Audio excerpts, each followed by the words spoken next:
টেলিভিশনের পর্দায় আসছে রাজরাজেশ্বরী রানী ভবানী। জুলাইয়ের 7 তারিখ থেকে শুরু হবে সম্প্রচার, আর তার আগেই এলো আগমনী বার্তা।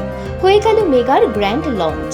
চ্যানেল ও নির্মাতাদের পক্ষ থেকে দক্ষিণ কলকাতার পথে আয়োজন করা হয়েছিল এক অভাবনীয় শোভাযাত্রার। সেখানে হাজির ছিলেন পর্দার রানী ভবানী রাজনন্দিনীও। প্রায় 250 মানুষ জড়ো হয়েছিলেন। কারোর হাতে পাখা তো কেউ বাজাচ্ছেন শাঁখ, আবার কেউ বাজাচ্ছেন কাঁসর ঘণ্টা। বাদ পড়েনি ঢাকও। টকটকে লাল বেনারসি আর ভারী গয়নায় পালকিতে বসে রাজবেশে এসেছিলেন পর্দার রানী ভবানী রাজনন্দিনী। দক্ষিণ কলকাতার পূর্ণদাস রোড ধরে রাসবিহারী পর্যন্ত হলো রানীমার শোভাযাত্রা। রানী বেশে রাজনন্দিনীকে দেখার জন্য জমে উঠেছিল ভিড়।